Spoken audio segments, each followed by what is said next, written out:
What's up, everybody? I screwed that up already. What's up, everybody? Get some energy up in here. Welcome to Moose Milk Podcast, episode 19.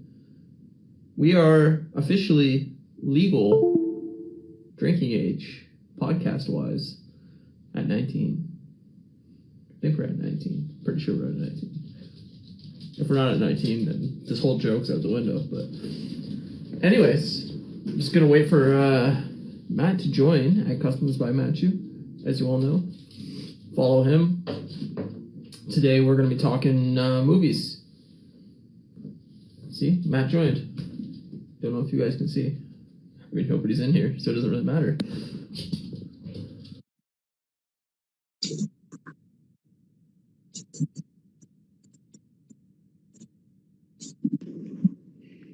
There's my boy.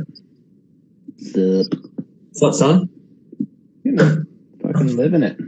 Living it! You're still alive. Do you have superpowers or 5G yet? I got 5G, yeah. I'm getting MTV Singapore in 8K. Yes. Yeah, buddy. That's exciting. Yeah. My arm's a little sore.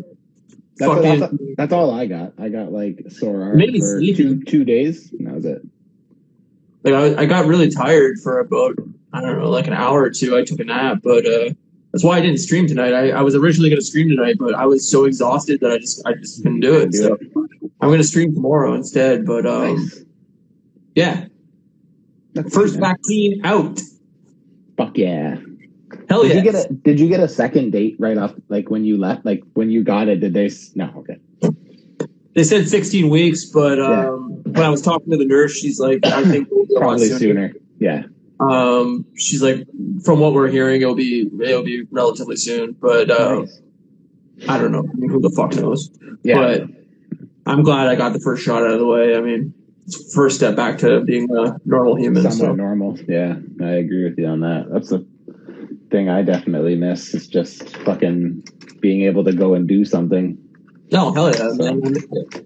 Concerts, man. Like the three things I miss most: concerts, movie theaters, yeah, and fucking I miss that too. and patios with drinks. Like, yeah. Well, we're still allowed to have all that stuff here. It's like like even tomorrow. Like tomorrow's Kate and I's like anniversary. Yeah, and tomorrow we're like going to get like we're going to this place and it's like they say they're like the slowest like spa place in Vancouver. It's like these like older like Japanese ladies apparently or something. By spa you mean spaghetti? Yes, like spaghetti. Put this in your purse, D. You keep saying the spa sound. MCU Collector, I don't know if anyone else can hear us, but I can hear Ryan, so it's a podcast just for us. Imagine you somehow muted it and we're just talking to each other and everyone's just watching us be like, yeah, well, welcome to the Mime Show. So I don't know if you've ever watched this, but we started watching it this week, or we didn't start. We started watching the new season this week, but have you ever watched Handmaid's Tale? No, I haven't. I've always meant to watch it, but I've never gotten around to it. If anybody else can hear us, can you just make a comment in the comments here so that way we can just see if it's maybe try to like leave and come back, MCU Collector. I guess you can't hear me. All right, I'll comment. Yeah, okay, cool. Can you leave and come back? There you go. And see. That's good. All right. Yeah, if nobody can hear us, well, this is just a detrimental fucking podcast. I mean, how great would that be? It would. I was just gonna say it would be just our luck that we would do the whole thing and fucking robot voice, fucking lost hour podcast. It's just my dog's one. So Handmaid's Tale. So we've been watching it since season 1. It's like a Margaret Atwood book. So it's like based off of a book. Okay, it's working for him now. Cool, that's good. So it's based off of the Margaret Atwood book of the same name. And like when Kate first wanted to watch it, it didn't really like. After watching the first couple episodes, I was like, I don't know if this is really my thing, because it kind of feels like it's like set in like old days where it's like like technology kind of. It almost like it feels like Amish. What up, Astonishing? Hey man. And then you eventually, as the story progresses, find out that it's in a real world, and it's basically like a post it's not like post-apocalyptic, but it's like in the future, like basically America like splits, and like one part becomes this place called Gilead, where they like go back in time, and like what basically I think how it all starts is like the women stop being able to like have babies in the whole world, and like the world population starts dropping, and people are like, the percentages of people who are having babies go down and down. So in this place Gilead, which is part of the United States that splits, they go like completely like old school. They have people who can bear children, and they're called handmaids, and they're basically used as like not sex slaves, because sex as like a pleasure is not allowed, but like their only intention is to repopulate the world. So like women all of a sudden lose all their rights. They're not allowed to like read. They're not allowed to vote. They're not allowed to, they like have these strict rules. And then like the ones who can't have kids end up being Marthas, which are like slaves to like the commanders, who are like the guys of the house, right? Yeah. So it's kind of like a really... We're talking about Handmaid's Tale, right? Handmaid's Tale, yeah. So yeah, so like the first what is it on? It's on Hulu. Oh, fuck. I know. We buy a season pass on Apple TV. Okay, well, I'll just do that then. Yeah. But see if you can get the older seasons first and see if you like it. Like, if you can stick through the first season, I think the second season's my favorite. I'm not going to start a show on season like 5. Oh, no. You can't start it on season 5. No. I'm not saying it's bad. It's just like, I find it a bit slow. For me, I find it a bit slow. Yeah. I'm actually in need of a new show, because I mean, people probably don't realize this because we've never talked about it, but like, I'm a huge reality show fan. Yeah, we haven't talked about that. Yeah, like I'm obsessed with reality shows. So like Survivor is like one of my all-time favorite shows. Yes. Oh, it's on Crave. Okay, sweet. Oh yeah, it is on Crave. That's right. Okay, I'll watch it on Crave then. I love Survivor. I love The Challenge. There's a show on Netflix called The Circle, which is based off of I remember you saying that. And I really, really love it. Like it's a really cool reality show where basically like they get like a set group of people that all go into different apartments. They don't see each other. They're just in individual apartments. And basically you create a profile on like a social media device, and you can be anybody you want to be. So you can be yourself, and you can go into the circle as yourself, or you can make up any profile you want. So you could go in as a 90-year-old woman if you wanted to. And basically the only way to interact is through like a text-based social thing on a program called The Circle. So basically you can play the entire show as a catfish and that's crazy. Fuck people over. Yeah. So it's kind of like Big Brother in a way, but like it's you can be anybody, so you can really fuck with people. And it's based off like a UK show. So I just finished the new UK season and the new US season. And there's such a, and I don't know, it's a creative show that like really, I don't know, it's a modern take on a reality show that I really like. So interesting. That sounds interesting. I might even be something that Kate would want to watch with me. Yeah, it's fun. It's like real life. Yeah, it is. I mean, it really is, because like, I mean, you couldn't be anybody online really. So until you meet the person in real life, you never really know. But yep, it's crazy. Yeah. It's good. I like it. Nice. Well, I can recommend. I have to say, I'm really enjoying. Kate was like, "Oh, the new season of Handmaid's Tale is up. Do you want to start watching it?" So we were like 5 episodes in, so we kind of binged the first 5, and it's like, dude, it's already getting crazy. But it's got Elizabeth Moss in it. She's like, oh, really? Yeah. How many seasons is it in? It's 5, and they're about 45 to 50-minute episodes, and they're about 7. I think there's about 9 episodes a season. I'll watch it. I'll try to binge it. Yeah, it's worth it if you can find it. Like Elvin said, it's on Crave. It's on Crave. It is for sure on Crave. Before we get into movies, I do want to shout out my buddy Steve. His new solo project is coming out tomorrow. I think everywhere. Nice.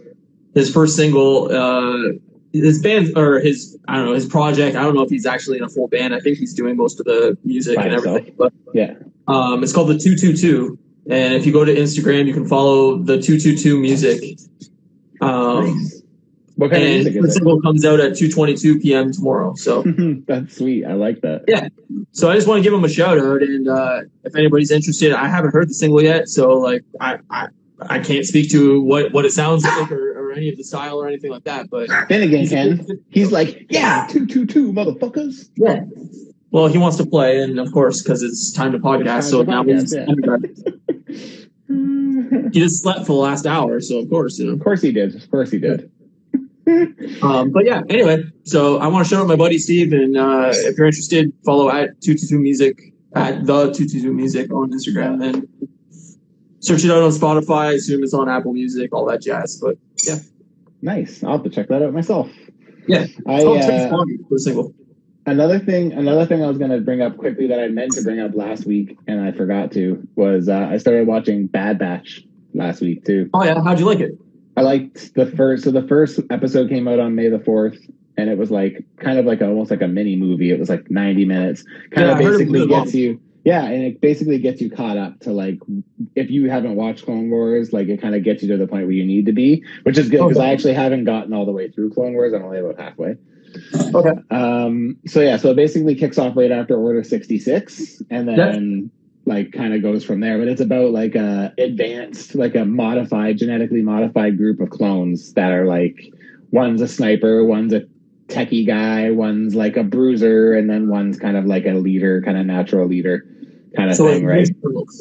What's that? Sorry? Yeah. So yeah, basically it's like Ninja Turtles but as clones. It's great. It's so good. That's awesome. It's so good. It's so good. I heard like the second or third episode wasn't very good, but the third one came out today, and I haven't watched it yet. But so maybe it's the second one that wasn't very good. I don't know. Yeah, the second one was definitely slower, especially compared to the first one, and it was only 30 minutes. So how long? like Rambo? Yeah. How many episodes? There's only three right now, but the season. Oh, for Bad Batch? Yeah, is it like 10 episodes? I don't know. Alvin would know. I think Alvin's already on top of shit. Astonishing. Do you know how many episodes? Because I don't know. Just out of curiosity. Yeah, I'm guessing 8 or 9 probably, but yeah. Because even when they did Clone Wars season 7, they went like Clone Wars was off for like a long time, and then it came back on Disney Plus as like a kind of a weekly thing. I think it was, or maybe they dropped it all at once. I can't remember. But yeah, when they did that, I think it was only 8 episodes. So I'm guessing this one's going to follow that trend rather than the old style of like 25 episodes. Yeah. I don't see that happening, which I'm fine with. That's too much. It never happened. Yeah. So. We should talk too that they announced that Loki is going to move to Wednesdays. Yeah. We are going to stick with our Friday schedule just because I work midnights. I can't record during the week. Like it just the time difference between me and Matt and the schedule wouldn't work. So this basically gives you 2 extra days to watch the new episode, and then we will dive into it on the Friday episode of whatever week. So I agree. That's the best way to do it. Yeah. Just keep it standard practice. We'll eventually. Yeah, I want to stay on Fridays. So yeah. Sweet. They announced that What If is coming in August, so we'll have basically Loki, then Black Widow, and then What If to cover all of the summer. So yeah, that'd be nice. I'm sure we'll be getting more too. To be honest, they keep announcing stuff, so I'm sure. Well, the bummer is they announced Shang-Chi's only in theaters, so hopefully that's too bad. But honestly, at that point, I'll be ready to go back to a theater, so I'm fine. I'm hoping that by September I will be, but I don't know if I'll have my second shot by then. So theaters aren't open here, so yeah, theaters are open here, so yeah, they're not here. I mean, hopefully once lockdowns let up, that theaters reopen. Mm-hmm. But our lockdown just got extended to June 5th. I heard again. My mom. Yeah, so that sucks. Who the fuck knows? Boo. Yeah, buddy. Well, shall we start talking favorite non-comic book movies? Top 10 non-comic book movies. We're gonna do 5. Doing the first 5. Yeah, and then 5 next week. We're gonna do an honorable mention at the end. Yeah. So you're gonna get basically 12 movies from both of us, which is 24 films. Hopefully we don't have duplicates. I know one of Matt's movies. That's the only one we discussed because we both love this director and we didn't want to duplicate the movie. So You're welcome. We chose 2 different movies. That's the only one I know of his top 10. So everything else will be a surprise. Yeah, I don't think anything else of mine, I'm, like looking at it, I don't think anything else of mine will be on your top 10. Yeah, I don't think so. Maybe one of mine. No, I don't think so. I don't think it will be either. There's a few that like I almost picked that I was pretty sure would be on your list, but I didn't. I tried to specifically pick things that we wouldn't duplicate. So. Oh, that's nice. I tried to think that way too, but then I was like, nah. It's funny because going into this, I was like, because I don't really watch a lot of movies anymore, right? Because most of my free time goes to customizing, so it's like I'll put a TV show on or a movie on when I'm customizing, but it only gets like 50% of my attention. So I end up having to watch everything twice or 3 times before I get it, you know? And you're stoned out of your fucking mind. So. And I'm rocked all the time. So, but in fairness, I would be rocked if I was sitting on the couch watching it too, though. So, 100%. Doesn't really, it's no different there. So yeah, so it's funny because when I did my initial list, all I did to do this was like I opened my CD booklets, my 500-page CD booklets, and I just skimmed through everything, and I took notes. That's how I started, and I was like, oh yeah, I forgot about this.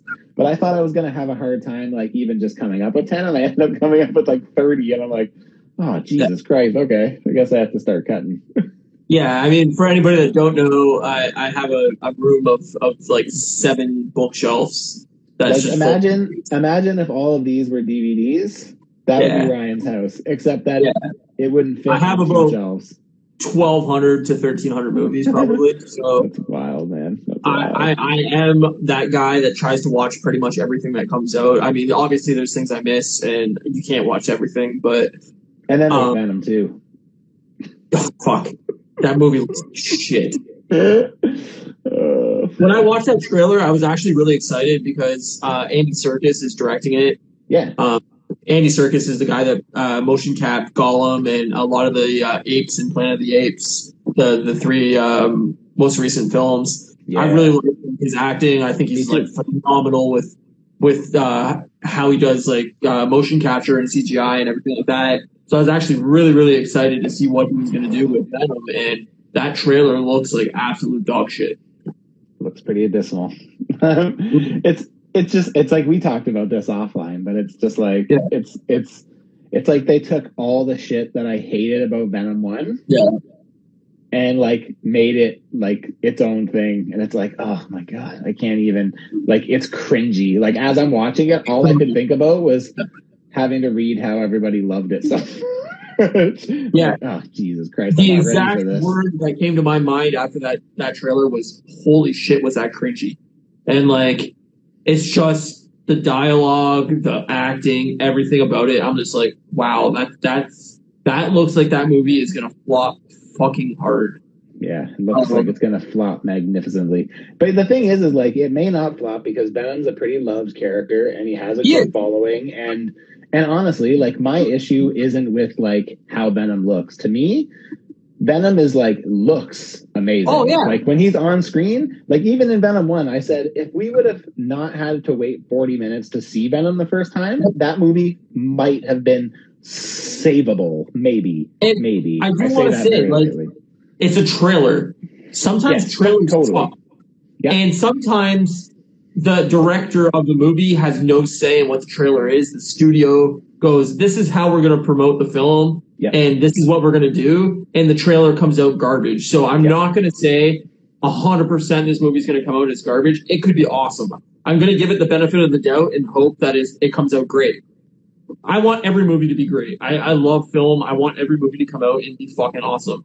But when I watch that trailer, I go, this is everything I hated about the first film. I do not even want to watch this film. And after the rumors of like, if this film bombs, Sony might consider getting rid of the license and giving it back to Disney. Selling it back to Disney. Yeah. Like, I would be stoked if that happens. Yeah, I would be too. Because I feel like Disney would take more chances with it if they knew that it couldn't just be like swiped from. Because the thing is like, how do you invest so, like, Spider-Man could be like a main character. So 16 episodes. Damn, that's crazy. That's pretty good, though. That's a long season. I think thanks for checking that. Appreciate that. It looks bad. And I It looks honestly, bad. like, I'm already ready for it to be gone. So it's just like, But you know what it reminds me of? It reminds me of Fox's X-Men too. Like, absolutely. you get these shit fucking spin-off movies, and you don't want them done the way they're done, but you're like, oh man, I love this character. I really want to see this movie. And then it comes out shit, and you go, man, the Venom's a fucking cool character. Why can't they get this right? It's the same way I felt about Wolverine forever. It was like, Hugh Jackman's an awesome Wolverine, but you're putting him in these terrible fucking films. Yeah. And until Logan came out, I was like, that's the first time they got it right, like, in my opinion. So, I don't know. I think Hugh Jackman is the best thing to come out of the Fox X-Men movies. Yeah. But I don't think Hugh Jackman alone was enough to make those movies good. Maybe not. But I don't think he ever has a script. Yeah, I know. It's not his fault. I'm just saying. No. I think Hugh Jackman's a great actor, and I think if he had the right script, those movies would be great. But I just feel like Origins Wolverine and Wolverine movies, like, they just weren't good. Yeah, but even BC Sasquatch just said Old Man Logan made up, right? You agree with that. And, like, I do think that's the best portrayal of I agree. Wolverine in the Fox movie. I still don't love it. Like, I like it, but I don't love it. But Logan's my favorite X-Men movie. Like, yeah, I adore that movie. So yeah, 100%. Also, I think that Morbius movie is going to flop royally too. First of all, who fucking cares about Morbius? Second of all, who fucking cares about Jared Leto? Fuck that guy. Fuck Jared Leto. And why would Morbius be a standalone movie? Why wouldn't you do something with Spider-Man and Morbius? Like, or why wouldn't you do something that's a little bit more, like, interesting?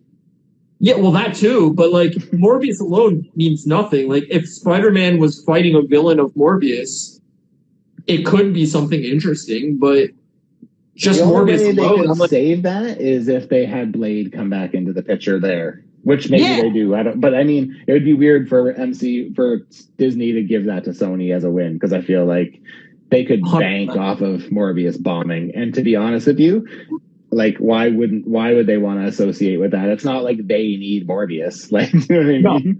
But they're obviously trying to build the universe out, like basically what Disney did with the MCU. Yep. And they think that they're going to build this, like, Spider-Man universe.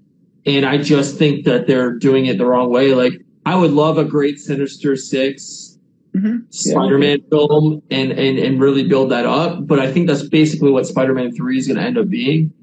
And I really don't think that they know what they're doing with all these, like, side characters. I've never wanted or was curious of a fucking Morbius origin story. Me neither. Couldn't fucking give a shit. And if Jared Leto's in it, I'm even less interested. That's for you, Al. Yeah, but, like, think of, like, the villains in, like, any of these comic book movies, and you could name 10 that you'd rather see an origin story of rather than Morbius. Like, probably 20. Like, that wouldn't even make my top 50 villains. Yeah, me neither. I'm a huge Spider-Man villain fan, like Rogues Gallery, and he's not even on my radar. No. There's way more I'd rather watch the Shocker origin story. Hey, you watch it. I like the Shocker. So do I. That's what I'm saying. I'd rather watch the Shocker origin story. Like, hey, I got these sweet fucking electric gauntlets on. Figure it out. Put on some Buccaneer boots and some fishnet bodysuit and fucking let's rock this joint. Let's rob some banks or something. Like, let's go. Like, a sweet heist movie? I'm in.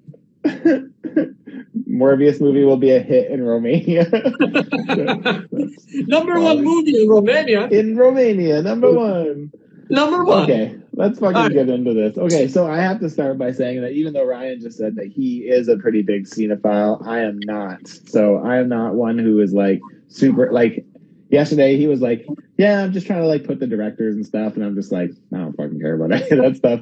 It's never really been a thing for me where I, like, gave a shit. Sure. So you know, my selection of movies may be weird to some people, but not weird. These are just movies that, like, have struck a chord with me over time. It doesn't necessarily mean that there's nothing better. It's more just certain movies here in this list, like, they resonate with me and have forever. And I would say probably about don't know, 70% of my list is like movies that I could recite. Like if I put it on, I could actually like say it with the movie. I've seen it so many times. Like I've said before, is like if we did a top 5 comedy movie list, I could do these standalone series of like splitting it into genres. And standalone episodes of like top 5 comedy movies, top 5 action movies, top 5 horror films, top 5 whatever mystery films, and we could have different lists for each one. I tried to pick movies that were different genres, different directors, except for I have 2 movies from one director, but I tried not to. But basically, like, I really wanted to try to diversify my list as much as possible to give people, hey, somebody somewhere might like this film and somebody else might like this film. If you're not into horror, here's an action film. If you're not into action, here's a comedy film, so on and so forth. So I tried to diversify it. Miss Doubtfire is my number 1, 2, and 3. Miss Doubtfire did not make it to my top 10, but did actually make it to my top 30. That's my favorite. It was in my top 30. That's my favorite 5 films. Yeah, that's definitely my. Jumanji's up there too. I didn't like the first Jumanji. I do really like you're wrong. Death to Smoochie, though. I was a big Death to Smoochie fan. Death to Smoochie's good. It's pretty good. 1 Hour Photo is also good. Very good. Kind of scary though, but yeah, great. It's terrifying. Yeah. Okay, this isn't a podcast about Robin Williams. Oh, also Aladdin. Great Robin Williams movie. Totally. I officially like moose milk. Yeah, hell yeah, I do. I'm going to take off my shirt and give you some moose milk in a minute. That's the best thing ever. All right. Okay. You start, buddy. Am I starting? Okay, so I'm going to start with one that I feel like should be really obvious. Yeah. And the reason why is because of what's behind me. So I'm going to start this list with Toy Story. Really? Oh, dude, honestly, I could probably say that movie without the movie playing. Like the first one. I love the first Toy Story. I did not know that at all. Oh my god, dude, I love it. I liked 3 a lot too. I did 3 made me ball. Yeah, 3 made me ball like a fucking little wimp, and so did actually 4 was pretty. 4 made me cry pretty good too, but I thought 3, the way 3 ended, was like, oh my god, tearjerker. Oh, but I haven't seen 4, so I'm going to say that point blank. But you haven't seen 4? You should. I haven't watched it because everybody tells me I'm going to cry again, and cry. I don't want to watch a movie that's going to make me cry. It's not as sad to me as 3. 3 was way sadder to me, but 4 is like the way it ends is like it's a nice happy sad, and it's like it is sad, but it's not the same. I mean, I guess 3 is a happy sad too, but yeah.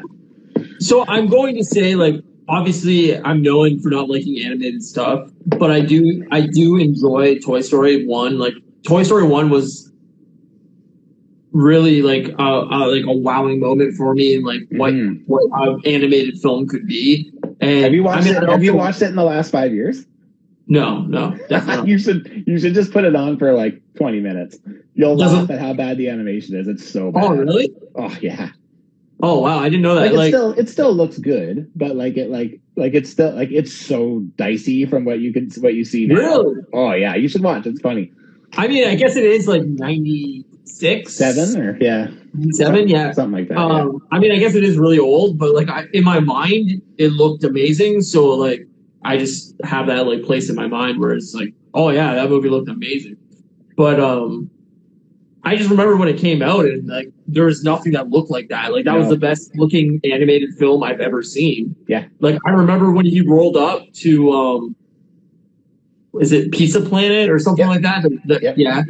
That place, like it was so like 3D and like an animated film that it like blew my mind as a kid. I was like, holy shit! Like this looks like a real like I don't know, arcade, I guess. Like, I don't know. It just looked like amazing to me. Like something you'd never seen before, right? Yeah. And I mean, apparently it doesn't hold up, so you're just ruining all my childhood. You should watch. You'll get a laugh. Like when I noticed it, like I put it on in the background when I was working one night, and then like I just like looked up and was like, oh my god, that's fucked. Yeah. That's so weird. And like no, Sid, don't fuck Sid. Sid's the customizer. He's a customizer. That's what I was saying. Shit, man. Yeah, he's just blowing up toys. I get it. I used to set toys on fire in my attic. When I think about it, it's a pretty stupid idea, but I mean, I really think that you might be a serial killer, and I just haven't figured it out yet. Like, you may have murdered 5 people, and I just don't know.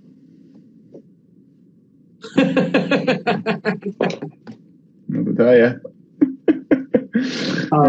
No, cool choice. I definitely I would have never expected that on your list. I love the opening scene. All right, everyone, this is a stick up. Don't anybody move. Yeah, they redo that in Toy Story 4, but really? Yeah, it's good. It's great. It opens that way. I'll watch it. I'll sit down and watch it. Yeah, you should. It's good. But yeah, I love. No, Emily, I'm not doing that stuff today. But yeah, I love Toy Story. Like, it just, yeah, I've been a toy collector my whole life too, right? Like, there was really only like when I was doing the band thing was really the only time I wasn't collecting toys. Like, sure. Even when I was like in high school and stuff, I was collecting like wrestling figures and shit like that. So I always collected something, right? So yeah, Toy Story. I love it. That's what I'm starting my list with. So I'm going to start with a movie called Cabin in the Woods. Oh, I like that movie. I haven't seen it in a million years though. Like, I haven't seen it since it came out, I don't think. It came out in April 13th, 2012. So a million years. Yeah. I don't want to spoil it, so I want to speak about it very secretly, because it definitely has a twist in it, and I don't want to give away that twist, but it's hard to talk. It's hard to talk about what makes it so great without mentioning the twist, though. I will say that it's not necessarily a horror film. There's comedy elements to it. Yep. It definitely has. I don't even know how to explain it. Like, kind of Scream-esque modern take on horror that I really, really enjoyed, and it was not appreciated at its time. I don't think. Like, I really feel like who did it? Michael. It went under the radar. Nobody really cared about it. What's that? Who directed it? Drew Goddard. Oh, okay. So Drew Goddard is mostly a writer. He wrote, I think, episodes of Lost. He wrote, I think he wrote or helped write Cloverfield. I'm not positive on that, but I'm pretty sure. He's a really good writer, and I really enjoy most of the stuff he's done. And Cabin in the Woods is just a really, really cool take on a horror film that I don't want to give away, but it also stars Chris Hemsworth, who's obviously now Thor. And I think it got delayed a lot, the movie. Like, I think it came out like a year and a half or 2 years after it was filmed, and by that time Chris Hemsworth had already been a Thor for like a movie or two. Like, I think he was already like blowing up as an actor. So weird though, because he looks a lot he looks like a lot younger in this. Yeah, he looks completely different. He's playing like a bro dude kind of. Yep. And anyway, I really like. I don't want to spoil the movie. I think anybody that likes quirky horror films should definitely check it out. And it's got comedy elements. The ending is awesome. And the ending is really, really great. It also stars Richard Jenkins from you know him as the stepdad in Step Brothers. He's an awesome actor. So anyway, I love that movie, and I highly recommend it. I think it's definitely an overlooked horror film. I definitely should rewatch that. It's been a long time since I've watched it. I remember liking it though. Yeah, I honestly wanted to rewatch all these movies before the podcast, and this week has been absolute hell for me, and I just have not had time. So yeah, I've had a very busy week. So I actually said that to Ryan yesterday. He's like, "You started your list?" I'm like, "Nope." Got it started. I was hoping to watch. There's a few movies on my list that I just don't need to watch. Like I've seen them so many times. Like I said, I don't need it. Right? Like pretty much anything I'm mentioning tonight, I don't really need to watch. The ones I kind of put on tonight's list are like the ones that would have been there 5 years ago. They would have been there 10 years ago. You know, the other ones after it move around a little bit more, but they're still pretty stationary. But sure.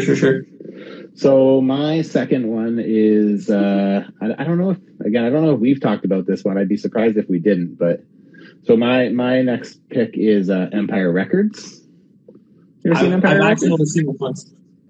Yeah. So it's another one where like I know a lot of people aren't like don't totally love it. Like it was kind of like a weird story because like they shot it as one story and then like they completely gutted it and completely changed the whole story to be something totally different. And so it's like a little discombobulated at times, but it's just it. I remember watching it when I was in grade 8. Like that's when I first saw it, and like it made me want to work at a music store. It made me want to work at HMV. Like I remember when my friend John, when I was in Repeatedale Falls, John got a job at HMV, and I was so fucking jealous because it's like for anybody who doesn't know what HMV is, it's like a CD store from. I think it's still around. I might be wrong. I don't know. Nothing. Yeah, we had one like up to like a few years ago, but then I think it closed. So. It breaks my heart that kids are never going to understand. I know. Like Blockbuster and HMV and like all these stores. Like these were my stores. This is where I went every weekend as a teenager. That's where I spent all my money when I was a teenager. I was at the HMV or Sound the Record Man, like music stores, so I could go and buy albums and Same, man. Yeah. So this is about a group of fucking different little weird group of kids who like work at a record store, and I relate to that statement. Astonishing. That statement could not be more well met. It's 100% accurate. It's a good look. It's all I'm gonna say. But yeah, it's got Liv Tyler in it. It's got the people who are in it. It's like they're people who like I recognize, but like I can never remember their name. So like the guy who plays Mark, he's the guy who was like Ethan in Can't Hardly Wait, the lead nerdy guy. Embry, something Embry or something or it's on the tip of my fucking tongue. Yeah, whatever. It doesn't really matter because like everybody in this, other than Liv Tyler, is like I think pretty. Like they're not unknown, they're definitely recognizable, but they're just people who like I don't think a lot of people like remember. Like they're probably in similar boat to what I'm in right now. Yeah, but it's just a great movie about. It's just would I call it a coming of age? I don't know if I'd call it a coming of age movie. 100%, yeah, okay, I guess. But it's just like it's got all these different relationships. It talks about like there's a character who kind of struggles with suicide and like depression. There's a girl who's kind of like a slut. There's kind of a girl who like is like forced by her parents to like be something she doesn't really feel like she is. Then there's like the artist guy. There's like the guy. The whole story kind of stems around Lucas, who like closes the store one night, discovers that his boss is going to turn the place into like a music town, which is a franchise store. Yeah. And he takes all the money and goes and gambles it in Atlantic City and to like save enough money to buy the franchise, and he loses it all. And then the next day he comes to work and they're like, the bank calls, the money's not there. And like, that's kind of how the story goes. Right. So Lucas goes from being like this guy who's like irresponsible to like this philosopher guy who just starts like talking stupid shit all day long. And it's just, I need to rewatch it. Like I haven't seen it in probably 20 years. So good. It's so good. I love it. It's got a great soundtrack and it's just it's great. I love it. It's one of those ones where like again the soundtrack, like there's not a lot of songs on it that are like insanely recognizable. But it's like it's one of those ones where like the soundtrack works with the movie so well that it just like it draws you in, right? It's just I love it. I love the movie. Yeah, it came out in 1995, and I bet you I seen it in probably 96 or 97 the last time. So I don't really remember it. Yeah, you should check it out. Yeah, that's the home of Rex Manning Day too. Oh yeah, Rex Manning Day. We just passed it. Oh Rexy, you're so sexy. So my next movie is a movie that holds a very special place in my heart. It's called Forgetting Sarah Marshall. Oh, this is on my honorables. What's that? This is one of my honorables. Oh yeah? Love this movie. I absolutely adore this movie. It hit me at exactly the right time in my life where I was going through a pretty bad breakup. And it just really, really hit me at a time where I really needed this movie. And obviously, it stars Jason Segel as the main man. He's And basically, yes, he's naked in the movie. You see his dick. Dick is in it for sure. Yes. He's basically going through a breakup with a very famous actress, and he goes to Hawaii to basically like deal with his shit. And she ends up being there with her new boyfriend, and he while he's there, he meets a girl, and he's kind of dealing with whether he wants to date this new girl or get back together with his ex, and he's kind of weighing the options. And I don't know, it just hit me at a time where I really needed a movie like this. It's very funny at times, but it's also Super kind sad. of about, it's sad, and it's got elements of like following your passions and living in the moment and dealing with your shit and being an adult, and I don't know, it just, there's a lot of things in it that just like hit me at the right time in my life where I really, really connected with the writing of this movie. So it stars Kristen Bell and Mila Kunis as well, Russell Brand, And Russell Brand, and Mila Kunis, Jonah Hill's Jonah Hill's in so it, fucking Paul funny. Rudd's in it. Oh yeah, Paul Rudd. Hey man. Yeah, both have cameos. Like, they're not big parts. Russell Brand's like a main character in it, but Mila Kunis has never looked hotter in her life. Like, this is like, she is absolutely gorgeous in the movie. Yeah, But she looks great. I just love this movie. Her comedy chops, Jason Segel's comedy chops, like everything is on display, and it's just fucking funny. It's a funny movie. Literally. Yeah. I like when he does that, when he's like, "Do you want some of this?" And he like shakes it. Yeah, it's so good. But yeah, like it's one of my favorite comedy films, and it just holds a place in my life where like I can go back to this movie anytime, any place, Yep. and it makes me laugh. And This is one of those movies that like if I see it on TV, I'll like actually watch it. Like I'll stick around and watch it because it's like I can pick it up anywhere and it's fucking awesome. Same, and like so good. You could walk in at any part of this movie and be like, "Yep, it's funny still." Like, yeah, it's great. It's a great story, and like you said, it's a good love story, and it's not like predictable, which I like too, right? No. Like it's like a romantic comedy, but it's not like heavy on the romance. It's not a sappy. It's not sappy. It's not like a chick flick necessarily. Not that there's anything wrong with that. It's it can be for anybody, and it's funny. It got me through a breakup, so I love this movie. Yeah, it's a great movie. It's a really, really awesome movie. Great choice. If you gotta pick your next honorable mention, bitch. Got a big list. Don't worry. That was the one I was wondering if you were gonna.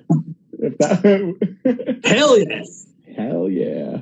Okay, so my next one is an even older one, and it's weird because this is a movie that I didn't get into when I was young. So like, even though this movie is as old as I am, I actually didn't get into this movie till probably like the early 2000s. So the next movie on my list is Fast Times at Ridgemont High. I hate this movie. Oh, I fucking love this movie. It's so funny. It's so funny, and it's got a good cast. It's got good people. It's got like Jeff Spicoli is played by he's like this like surfer stoner guy is played by what's his name? This guy plays Milk. Hold on. I'll bring it up. Okay, yeah, he's popular. I can't remember his name right now. I just don't remember. I'll feel stupid when you say it though, but anyways, keep talking. So anyway, so it's basically like a high school. It's kind of like a teen movie from the 80s. So like kind of in the same vein as Sean Penn. It's kind of in the same vein as like Dazed and Confused or like Bill and Ted's Excellent Adventure kind of things where it's like it's a party movie. It's like end of the school year and the summer's coming and school's out and it basically follows like just a few different groups of kids. There's kind of like a nerdy guy who's like trying to hit on like this girl, and he's got this like sly friend who like sells concert tickets who like gives them advice, and I don't know, it's great, man. I could understand. It kind of made me love like the '80s, even though I didn't really have any attachment to the '80s ever, or ever want to be associated with it. Really, it's definitely a movie that inspired a ton of movies that came after it. Yeah, and totally. like, the problem with this movie is if you're watching it now for your first time, but you're actually a guy or a girl that watches a lot of films, you're gonna go, oh wow, I know what's gonna happen in this film, kind of. Yes, but that's totally. because it was so inspirational to everything. So many films that came after it that like it really was like a genre centerpiece. I mean, it came out in 1982, and there's like, you know, probably 50 movies that came after it that like definitely was inspired by Fast Times at Richmond High. So I mean, it's fine. It's not for me. It's just not like, it's the same as Dazed and Confused. I've seen these movies so many times that like it just doesn't do anything. It's to me, I think the reason why it resonated with me at the time was because at the time I got into it, I was getting into a lot of movies, and like I think I saw a lot of similarities and stuff that I liked. So most likely things inspired by it that I like kind of saw the similarities to it, right? Yeah. So, but yeah, I think it's a pretty funny and just entertaining movie. And I just, I love Spicoli. He's so fucking funny. And then like he gets in trouble at the end and the teacher comes on prom night and like hangs out with him and makes him do like study basically, because he's like, according to my calculations, you've wasted this much of my time. So I'm going to, it's good. It definitely has comedy thoughts. It's just one of those 80 movies that like I just never really connected with. Totally. I get it. I get it. So that was my number 3. I like it. It's a choice.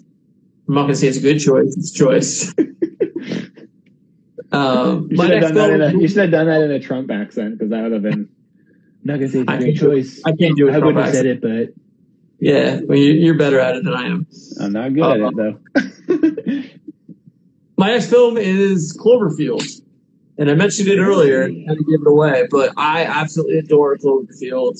It's one of my absolute favorite films. It's directed by Matt Reeves. Came out in 2008, and the first trailer for this movie did not give the title of the movie. It was just very small clips. Yeah, found footage of like, you had no idea what the movie was. Didn't the head go across the screen? The Statue of Liberty? Yeah. That was the first Statue of Liberty head rolled across the screen, and it gave the date of when it came out, which was January 18th, 2008. So I think it said like 1/18/08 or something at the end of the trailer. And you didn't know what the name of the movie was even. And then it took, I don't know, a month maybe before you actually found out what the trailer was referencing. And it was like kind of like an online internet game of like, I remember that, finding hints of what the fuck was happening during this movie and what was going on, and it became this huge like online. That went viral, I'm pretty sure, right? Because it was like, yeah. I remember it's a found footage film about like basically what's that? Sorry.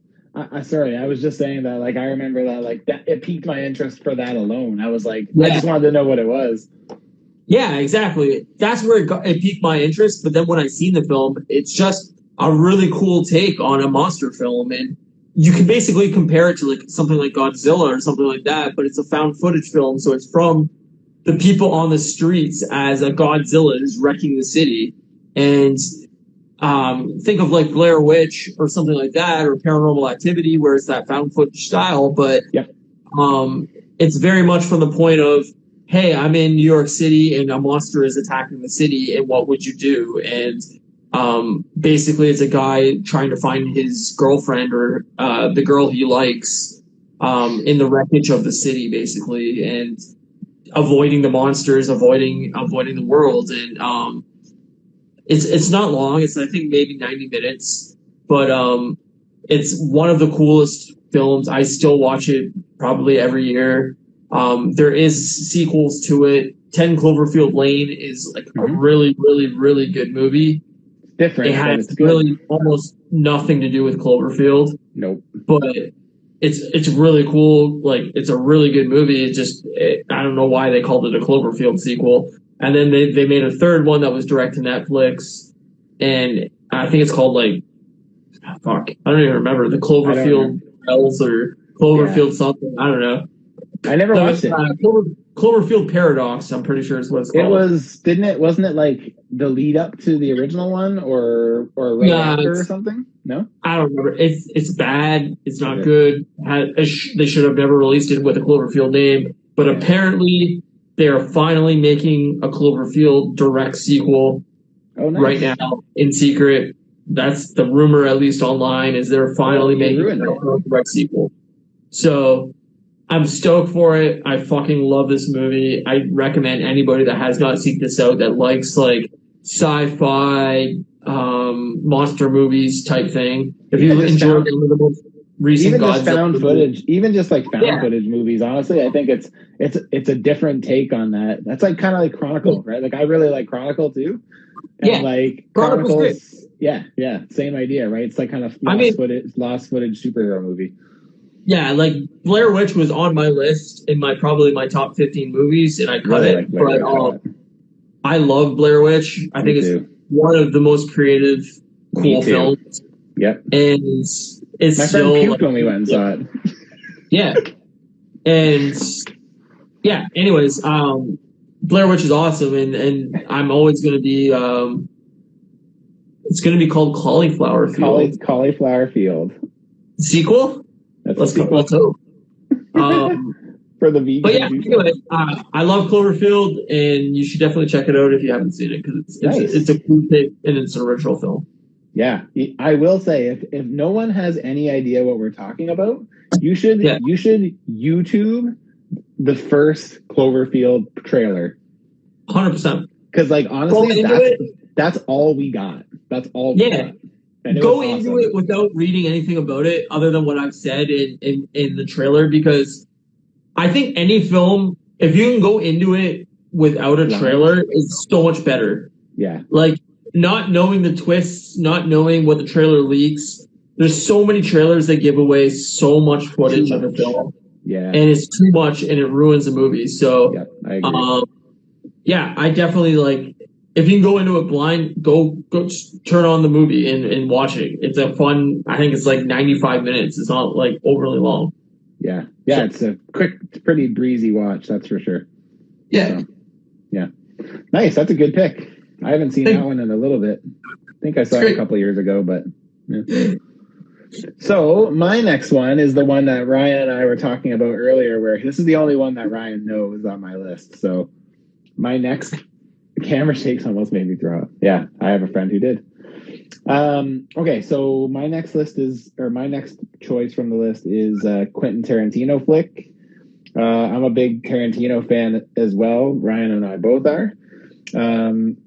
And mine is the most obvious pick from the bunch, which is like the classic Pulp Fiction. So obviously, it was hard to pick a Quentin Tarantino movie because he's got so many fucking good ones. I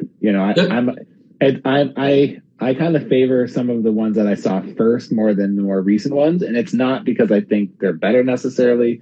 It's more just because the newer ones I've only seen like once or twice, so like they just don't really like hold for me quite as much, you know.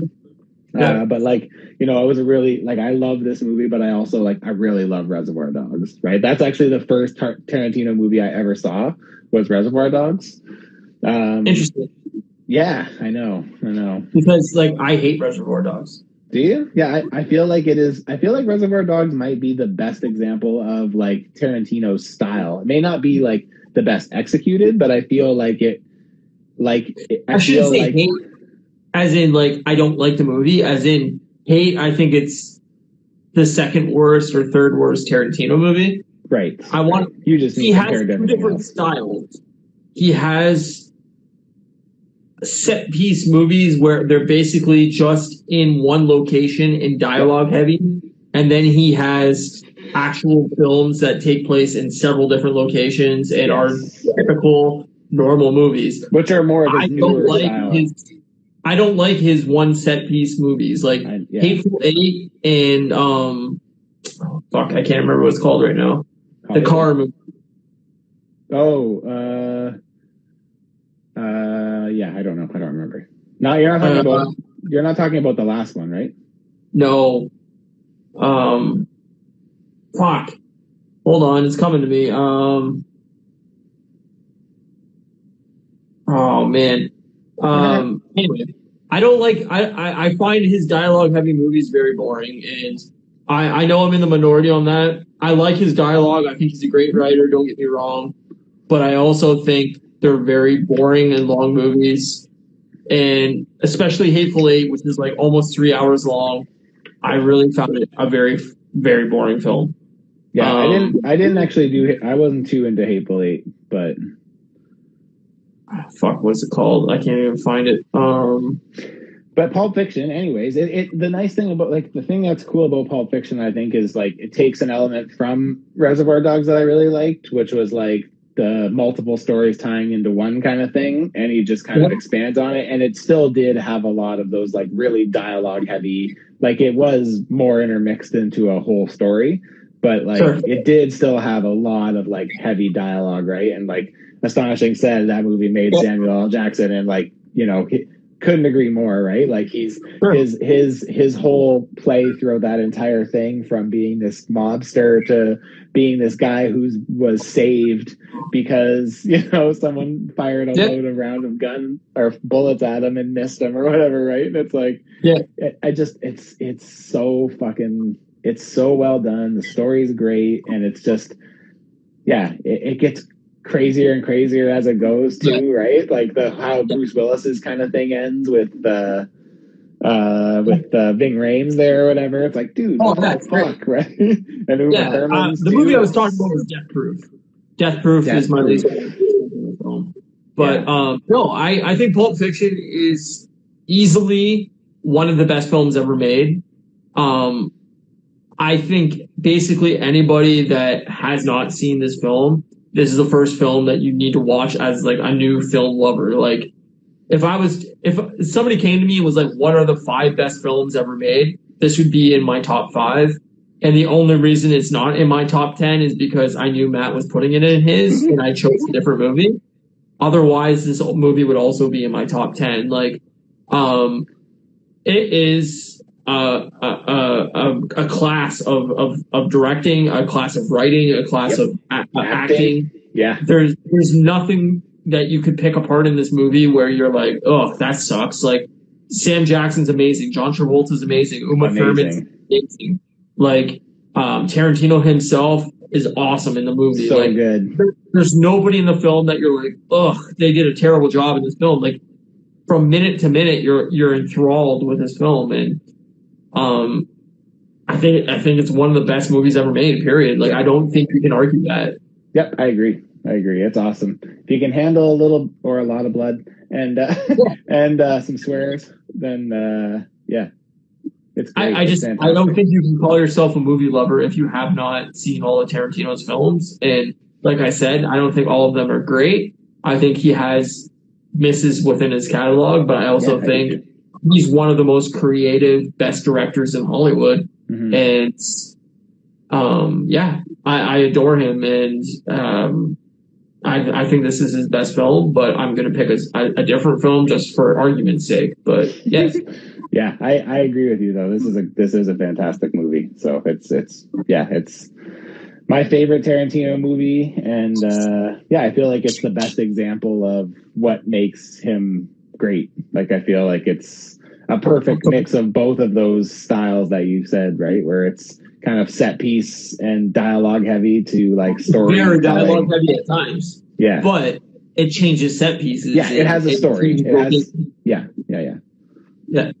I love it. And like I said, I mean, it made Samuel L. Jackson, but it also, I think, is my favorite John Travolta role. I would agree with that. He's great as Vincent Vega. My second favorite Uma Thurman role, so. That's fair. I know what your first one is.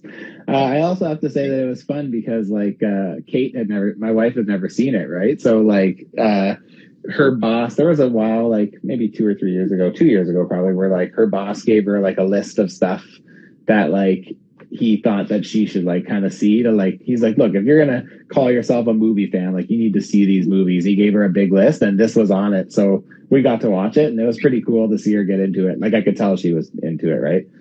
So yeah, I mean, it's cool. Like the one thing I would say in my life, and I know this sounds really fucked up, so I'm just gonna say it, but don't judge me on it, is like if I could hit myself in the head with a hammer 5 times and experience certain movies the same, like for the first time, there are so many movies that I would love to relive for the first time, and like obviously Pulp Fiction is one of them. I love The Matrix. It's not in my list, but that's another movie where like if I could experience The Matrix for the first time, that movie fucking exploded my mind. I was like, holy shit, like this is a fucking incredible film. And your computer voice again, by the way. Nothing we can do, but you just let me know. Anyway, continue. Yeah. So fortunately your computer voice kicked in right at the right time because I was just wrapping up. So yeah, that was my pick. So Pulp Fiction, that was my Quentin Tarantino pick. Are you doing your Tarantino pick next, or are you saving yours? Mine's next week. Next week, all right. Little Tarantino on both weeks. Hell yeah. That's why I put it back to normal. I expected yours to be this week. Am I still computer voice? You're good. Okay, good. My next pick is Memento. Ooh, it is a film by the one and only Christopher Nolan, my favorite director of all time. It is my favorite film by him. And next week I have another film by him that is also in my top probably 3 movies of all time, which tells you a lot about my love of movies. I love Christopher Nolan. I think he's the most creative and best writing. And I mean, him and his brother write most of his movies, but he's my favorite director. And Memento is a very different film. I can't speak a lot about it because it will give away most of the film, but it's a different take on film. It has a creative, weird element of it. And it's basically, I mean, very, very early spoilers to the movie. It's basically a man that has brain damage that doesn't have memory, so that like basically once he forgets, or like once enough time has passed, he forgets something. So he basically is trying to solve the mystery where he tattoos clues on his body to try to remember different things. And so anything he tries to find within the mystery that's important, he tattoos on his body so he can't forget it. And it stars Guy Pearce as the main character. Carrie-Anne Moss is also in it, and Joe Pantoliano. I can never pronounce his name, but he basically plays like a detective, and Carrie-Anne Moss is like a kind of, I don't know, it's hard to explain without giving stuff away, but yeah, it's one of the most creative films I've ever met. It definitely has a twist in it, and it's creative. It's a movie that you haven't seen much like it. The DVD case was like one of the coolest DVD cases I've ever owned, where it had like the menu would pop up and you had to pick like the right word within like 16 words to get the movie to even start, because there was clues with the DVD case. And like, it's just a really creative, cool look at like a movie and the art of film and the art of, you see it in music a lot, where like the album art of a CD or whatever is like really creative, and like you flip through the booklet and you see like, I don't know, different creative elements. And this was a movie that like really took that to heart for me, where it was like, I've never seen a movie do these kind of things where it has like a creative element to like even the DVD booklet of it or anything like that. So, I don't know. It's one of my favorite films ever made. And I obviously these aren't in any order. I kind of separated this from my other favorite Christopher Nolan movie, just to give you a little variance. So anyways. Nice. I should watch that again. I think I watched that one like when you let me borrow it forever ago. Yeah. I don't know if I ever watched it. So So it's 20 years old now. So I mean, there's probably people listening to this that have never even heard of it. So yeah, probably. This is a director. Super, like I don't really hear that even it's spoken of very often. It's his. I think his like second movie. Yeah. He's the guy that directed the Dark Knight trilogy for all you comic book fans. So if you don't know, right? He did Inception, right? He directed Inception. He directed Interstellar. He's really, really good, and he gave you the 3 best Batman films that have ever been made. So, this is, I think, his second film. So check it out. Nice, good choice. Thank you. So my number 5 and last of our 5, but I do have the honorable mention is the Big Lebowski. Oh, very nice. Yeah. So that's a Coen brothers, right? They did that one, didn't they? Yeah. Yep. Yeah, so it stars Jeff Bridges and what's the guy from Roseanne? Don Goodman. He was Dan in Roseanne. That's why I said Dan. Yep. And Steve Buscemi, and it's about like this guy named the Dude that basically. My God, it's even weird just to say it. He kind of like gets mixed up with like gangsters, I guess, because he has the same legal name as this guy who owes a bunch of money, or his wife owes a bunch of money. So these gangsters come in and basically like piss on his rug, and like the whole movie kind of revolves around that, kind of like everything. It spirals out of that. Yeah, it all kind of starts there and just gets. And like it just gets fucking silly. And like he's super cheap. He has no job. He has no money. He's still a coach.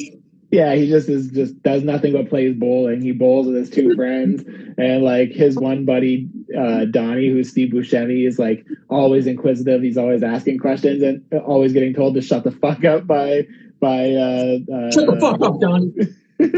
by John Goodman's character, and it's another movie I need to rewatch because I literally have not seen this movie in probably 10 years. Super funny. This is one of my all-time favorites.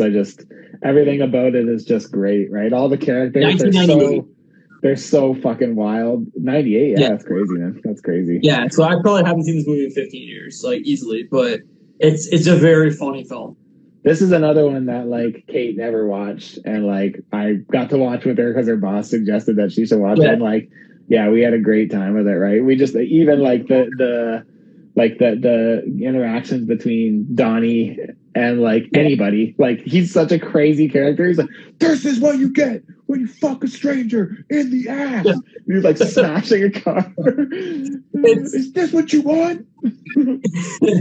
It's definitely like I love experiencing a movie for the first time with somebody else, and like that's the type of thing where like watching a movie for the first time with somebody is just like watching it for the first time for myself. I agree. I agree. You're experiencing it through somebody else's eyes, and seeing their reactions and seeing their laughter makes you feel like that laughter or that like mystery or whatever the film's trying to portray for the first time too. And like I love that feeling. It's the same as music. Like listening to an album for the first time with somebody is like awesome to me because I'm like, oh my God, you're experiencing this. They're listening to it for years, and it's awesome. So like, I love that idea with film too. It's why I love like shows and movies, is just seeing that like recommendation from somebody and going, oh, I'm going to experience this with you for the first time is one of my favorite things. Yeah, same here. I like it a lot. So yeah, so it's cool to get to do that with her because she'd never seen this. So and yeah, it's like I said, it's just it's funny. It's sad. It's crazy. It's got everything. It's crazy. Yeah. Like it's also like insanely crazy. So it is. Yeah. You never know what turn you're gonna go down, and it's just like I said. If you can have a movie that stems from getting a rug getting pissed on and like go down this insane crazy spiral, it's worth it. It's wild, dude. It's wild. And Jeff Bridges is seriously like I want to be that. Like I just want to be the dude. Yeah, man. Jeff Bridges is awesome in it. So good. Oh, my dog's going in my bathroom. Good. So my next and last movie before our honorable mention is Die Hard. Nice choice. I figured Die Hard was going to be on. That's why I didn't put it on mine. Yeah, this is one of the movies that holds a very special place in my heart as well. I remember the first time I watched this movie, my mom was having, I don't know, like some of her adult friends over. I was like, I don't know, probably 10, 12, I don't know, 14, somewhere in a somewhat young age. And she had recorded this movie off of television. So it had all the swears and bad scenes bleeped out. And she was hanging out with her adult friends or whatever. And she was like, hey, check this movie out. And so she had it recorded on VHS from TV, and I watched it, and it just blew my mind as far as action films.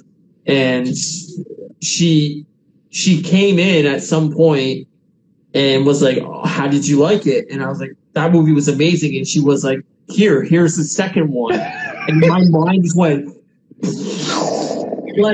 the fact that there was 2 movies in the series that I had not known was mind-blowing to me. So I immediately watched the second one.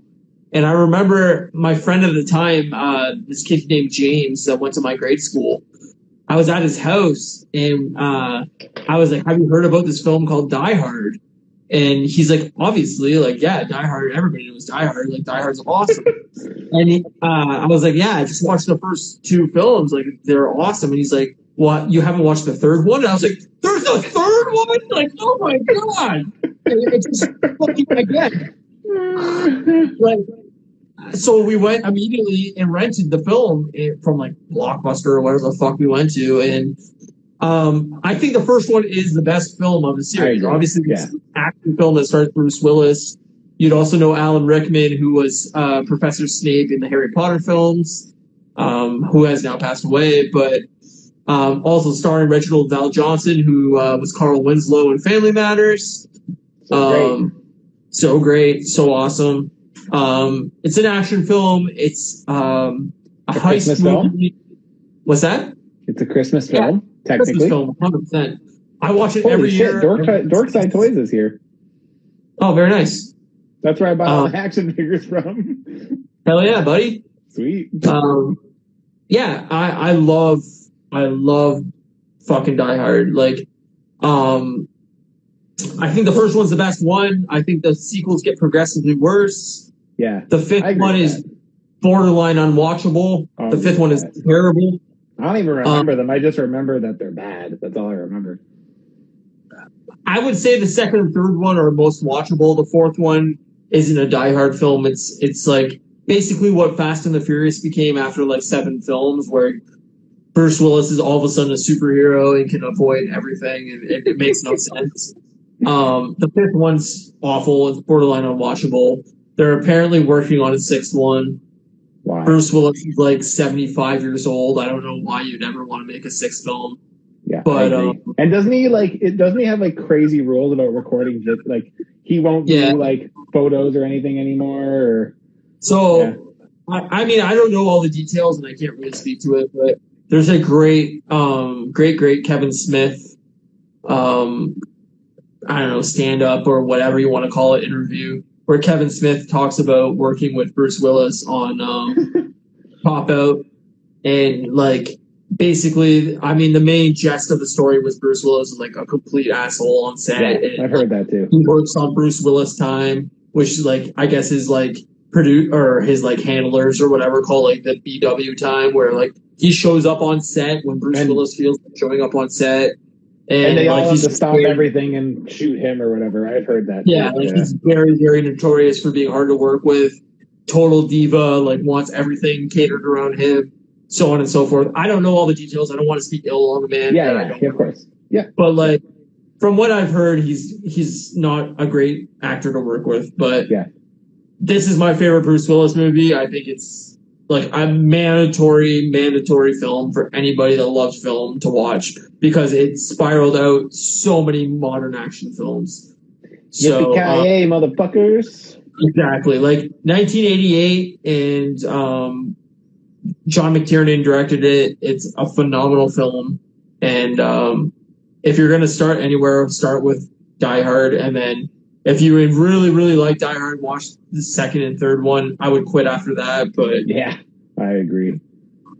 Yeah, it's funny because I actually hadn't seen Die Hard in quite some time, and then at Christmas last year, me and Kate's dad sat down and watched it one day, and we were both like awesome. fucking amped. We were just both like, yeah. Oh fuck! There's so many great scenes in that film where like not just like quotable lines, but just like badass fucking action scenes. Yep. Like if you like modern crazy action movies like John Wick or The Raid or any of those type of films where like you see like these badass choreographed action scenes, you're gonna love Die Hard because these movies are somewhat inspired from Die Hard. Yeah. I personally really, really recommend The Raid and The Raid 2. They're the two most graphic action films I've ever seen. And if you enjoy like brutal action, well choreographed films, The Raid is fucking phenomenal. It's I never saw The Raid. It always seemed interesting to me, but I just never saw it. I honestly sit down one night, fucking smoke one, drink one, whatever makes you happy. Poison, yeah. And sit down and watch The Raid. It's subtitled, but the story doesn't matter. Japanese, right? Japanese? No, it's Indonesian. Oh, okay. It's all subtitled because none of it's in English. But the story doesn't matter. The story's not the important part. Just watch the choreography, watch the martial arts aspect of it. It's the most brutal action film you'll ever see. I've heard that. It's awesome. Yeah. It's fucking awesome. Cool. I'll have to check that out. Yeah, I think Die Hard with a Vengeance is fine. Die Hard with a Vengeance is a fine film. Die Hard with a Vengeance is what, 4, right? No. 3. 3. It's not a Die Hard film. It has none of the elements of the first 2 Die Hard films, which is interesting as a take to a third film. But why do you say it's that? A Samuel L. Jackson movie. It's not a Bruce Willis movie. Samuel L. Jackson is the star of the third Die Hard movie. Bruce Willis is like a secondary character almost. Wow, and I really don't remember that at all. To me, at least, it's fine, but the first, 90 minutes of the film, it has nothing to do with Die Hard. It's almost a mystery film rather than an action film. And then it evolves into a more action film. The second one is exactly Die Hard 1, just in an airport instead of a building, which is fine. But you're not getting anything new. The second one's very much a cash grab. The third one feels like they were saying, we want to revamp this? Yeah. Yeah, we want to revamp this, and we got a writer that has a different take on it. It's a fine film. I just never really felt like it was a Die Hard film. And then the fourth one, Bruce Willis is a superhero that can do like anything and ride missiles. And, like, I remember that. I remember being like, where did we go? How did we get here? How did we get to a point where Bruce Willis is riding on a fucking fighter jet? He's 60 years old and he's riding a fighter jet. Sure, I guess. And then the fifth one is like, this is just awful. The dialogue, the story, everything about it is terrible. I don't know why they made this. I don't know who wrote this. I don't know who signed off on this. I don't know who gave this a budget. It's unwatchable. I'd rather fucking die in a gutter than watch Die Hard 5 again. All right. Well, on that note. All right. So I had picked an honorable mention that Ryan has picked as one of his movies. Which was Forgetting Sarah Marshall. So I'm going to pick something different now. So the next one on my list, I had a big list, so I'm just going to move to the next one. So the next one on my list is kind of like a feel-good movie, something I always thought was really funny. It's Little Miss Sunshine. Oh, fucking great choice. Great one, yeah. So Little Miss Sunshine is kind of like this family movie about this girl who like goes to be in like a beauty pageant, and like she's super unconventional. Her family's super unconventional. Her grandpa, she's super close with her grandpa who like does crack or coke or something. I can't remember exactly what he does, but he's on drugs. He's drugged out. Yeah, he's all drugged out. And it's just like a really good, it's like a super good family. It's not I don't know. It's not really a family movie, but it's about a family. An indie Sundance, like winner type style movie, but like it's about a family, but it's definitely adult oriented. Yes. That's what I didn't mean. It's a family. Yeah. It's about a family, and it's not the struggle that they go through. Or Home Alone. No, no. It's got adult elements of it, but it's funny. It's a funny film. They have like a son who like has taken a vow of silence and like isn't talking, and like they all go in like this van and they go down to like Arizona or something like that, or I can't remember exactly where they go, Florida maybe, and like I think you're right. Yeah, I think it is Arizona. I thought it was, and they go to Arizona to like basically go to this like not fashion show, this like child pageant thing. What do you call it? Child pageant, like a beauty pageant, right? Yeah. It's really funny. It's I think it is Arizona. I think you're right. Yeah, I think it is too. You got computer voice again, by the way. Great. Awesome. I love when I go to talk and it goes to robot voice. It goes to robot voice, Robot Ryan. I feel like that song from Flight of the Conchords? Flight of the Conchords. The distant future.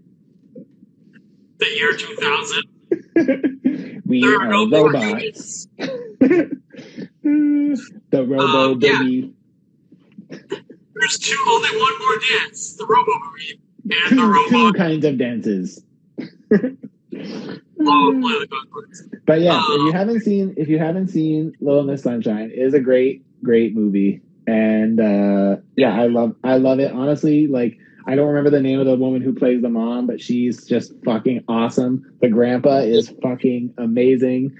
The girl, like the little girl who plays, what's her name? Olive, right? Is her name Olive? I think it's Olive. It's Olive, yeah. Yeah, and honestly, man, it's just so many good performances one after the other, and it's just such a cool story, and it's great, man. It's super fun. I love it. I watched it recently, like in the last probably month or so, and it's fucking great. I have robot legs. Abigail Breslin plays the young girl, and yeah, she was like a new at that point. I don't even know if she's done anything else. I'm sure she has, but yeah, she was in. Hold on, she's in Zombieland as Little Rock. Right, that's right. She is there. That's right. She was also in the second Zombieland movie. She was in a bunch of like random shit that I haven't seen. I didn't actually even realize that she was in Zombieland, but now that you say it, I'm like, holy shit, that totally is her. Yeah. She's awesome in the movie. Like the movie's just like a quirky indie comedy film, but it's very good. Totally. So my honorable mention is Eternal Sunshine of the Spotless Mind. Oh, great choice. Yeah, I adore this film.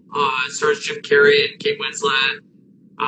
Also has Kirsten Dunst and Elijah Wood in it, but it's mostly a Jim Carrey and Kate Winslet movie.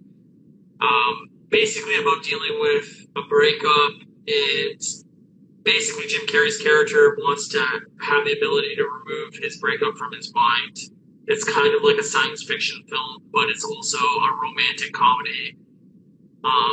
I don't want to give too much away, but it's basically about a character dealing with a breakup, and it goes into the relationship, and then it goes into the breakup, and then it goes into them trying to avoid the memory of the breakup. Mm-hmm. But yeah, it's a really, really, really well written movie, and it's one of my favorite Jim Carrey films. And awesome. I'm a diehard Jim Carrey fan. I love Jim Carrey as an actor. I mean, starting from like Ace Ventura, The Mask, Liar Liar, like all those films. I'm a big Yes Man fan. What's that, Fred? I said I'm a big Yes Man fan. Yes Man's fucking funny. Great movie. Even like his dramatic roles, I think he's an amazing actor in. Truman Show? The best. Truman Show is one of my favorite films. I love the Truman Show. Me too. Eternal Sunshine is one of the best fucking romantic comedies ever made. And like I said with Forgetting Sarah Marshall, it's just a movie that hit me at the right time. It totally got my mentality, and I think everybody's been at that point in their lives where they've gone through a breakup and they really wish there was a way to just take it out of their head and get rid of it and not have to like deal with the emotions or like the feelings from that breakup. And Eternal Sunshine is basically that premise of like, what if there was a way that there was a company that could take the memory of that relationship out of your mind? Would you want to do that? And what are the repercussions of doing that? And it's just a really, really cool movie. So it is. It's very good. Highly recommend it. It sucked leaving it off my top 10, but I could not go without putting it in my mention. Yeah. It's a good pick. I haven't seen that one in a long time either. Dark Side Toys is saying Grandma's Boy, and fuck yes. Grandma's Boy is fucking funny fucking film. That was one that like I remember everybody around me loved. And like it's that one was a lot like Super Troopers for me, where it's like everybody loved it, and I was like I get it, it's funny, but it didn't like hit me the same way, right? Like I just watched it on my birthday last week with my friend Chris. I went over to have a beer with him, and he's like, "You want to watch Grandma's Boy?" And I was like, "That's the only thing I've ever wanted to do on my birthday is watch Grandma's Boy." And that movie is fucking funny. Fucking Adam Sandler produced it, but it doesn't star Adam Sandler. It's like basically all of his boys, his friends, all the Happy Madison guys, comedy films that basically run the show. And that movie is fucking funny. So shout out to Dark Side Toys. They were also talking about Fifth Element, which is another fucking great one. Fifth Element's awesome. Like the problem is doing a top 10 is like it's the same as doing albums. If my mood was different, there's movies I would call out that are different than this. This is my movies that, like, on any given day, if I was sitting around and this movie popped on, this is a movie I would watch front to back. Yeah. And next week is basically, like, more or less my top 5 favorite films. But it's movies that if there was somebody that came to me that was like, tell me, I've never seen a film before, tell me 10 films I need to see. These are the 10 films I would say, like, these are your suggestions. Different genres that I definitely think are mandatory to watch. Yeah. Yeah, I don't know if I would agree with that on my next, like, even on some of them on this one. Like, Pulp Fiction, yes, absolutely. Big Lebowski, yeah, for sure. But, like, I don't know, Toy Story, Empire Records, and Fast Times at Ridgemont High, I don't know if those are ones I would say are must-sees. They're more just, like, for me. Toy Story, I mean, it was, like, basically what reinvigorated animated films. Yeah, I guess that's true.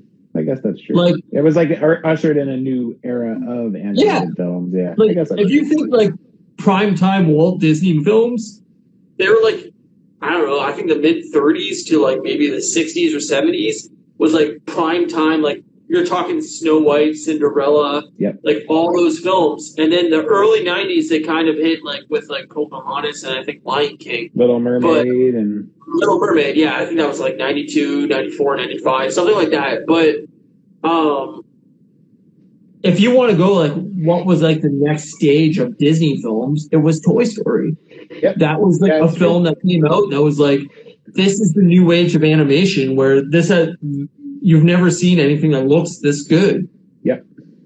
And I mean, I'm not going to give it away, but there's a movie next week that like definitely is like a live action version of that for me. But yeah, like I definitely think Toy Story is like a mandatory. If you were to say like, what is one of the best animated films ever made? Toy Story would be in that list. Yeah, I guess that's a good way of looking at it. Yeah. Yeah. My next week's ones, though, I would say are like even less. Maybe one or two of them are maybe ones I would say are like mandatory, but like the other ones are more just again like they hit me at the right time, and yeah, they're more personal than they are like widespread like hits. I guess Not to say that I think any of them are really bombs. I don't think anyway, but. Well, I mean, there's movies I left off that I was like, man, it sucks leaving this movie off, but like, I'm not going to mention names, but there's comedy movies I love that I'm like, who hasn't seen this movie? Yeah. Like, if you have not seen a movie, I mean, I can't help you. I mean, you shouldn't be watching this podcast if you've never seen a movie before. Like, it'd be weird if you were watching podcasts but not movies. That's all I'll say. Yeah, and that's what I mean. It's like, there's early 90s movies, comedy movies that I could call out, but I just feel like everybody knows that movie and everybody's seen that movie. So I try to pick movies that were more, I mean, all these movies I picked are very famous movies, but movies that, I don't know, are more, I don't know. I don't even know how to describe it, but accessible, but also like I think these are mandatory movies. Like for me, I would have put Billy Madison as one of my favorite comedy films. But if you haven't seen Billy Madison, I can't help you. You know. But I know people who haven't seen Billy Madison. I feel like that is very age specific. It's not even like age range specific. Like I feel like it's like if you're not like 23 or sorry, if you were not born in like 84 to 86, Billy Madison's probably not for you. Well, then I have a fear of our future as a society because Billy Madison and Happy Gilmore and even Big Daddy are three of the best Adam Sandler comedy movies of the 90s. I mean, if you haven't seen The Mask or Ace Ventura or anything like that, Dumb and Dumber, like these are mandatory comedy films that like I would put on my list. But if you haven't seen them, I can't help you. These are must-see comedy films of the 90s. I left some of those ones off because I just didn't want to. Same as you, I didn't want to go like all comedy. I probably could have gone all comedy, but and that's what I mean. Next week's one's more comedy for me. Like my next week's one is like comedy, not comedy, kind of comedy and comedy. So, like I said, I try to keep it balanced. So like I have an action film, I have a horror film, I have a comedy film, so on and so forth. But I really wanted to try to keep it balanced and not have here's 10 comedy films that I recommend. We can do that list, and like I welcome that list, but I try to keep it balanced. I try to give everybody a little taste of everything, so that if you hate horror films, there's still something on this list you watch. I agree with you. Astonishing. D&D, great. Dumb and Dumber, so good. Yeah, so phenomenal. Good. Yeah, so good. What else we got? Anything else? Should we wrap it up? We should wrap it up. Yeah. That was good. All right. Lots of good combo in that one. That was a good one. I enjoyed it. It was a fun time. I recommend everybody, if you can, go get your shot, man. Yeah, I agree. I got mine, but you can't see the mark because it was like 3 weeks ago. Yeah. Hey, it was a painless process. I mean, my arm's a little bit sore, but I was tired. No major side effects. And now let's get this fucking over with, man. Like, let's move on with our lives. So, agree more. I appreciate everybody watching this, taking the time out. If you enjoyed this, please throw us a follow. Let's get this podcast growing as big as we can. Tell your friends, tell your family. Take your grandma's phone, fucking subscribe her to my YouTube. Subscribe her on fucking Instagram. She's like, what's moose milk? Yeah, what's moose milk? Why are these guys cursing all the time? Who cares? She won't know. Subscribe her. Yeah. Is this a parking lot? Yeah. Tell friends if they would enjoy this.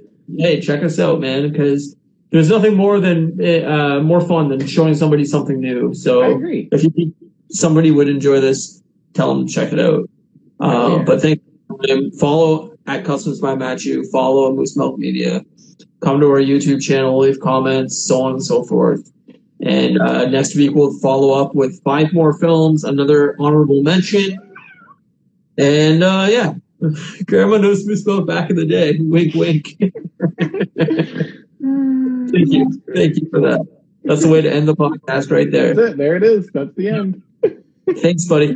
All right, man. See you soon. See ya.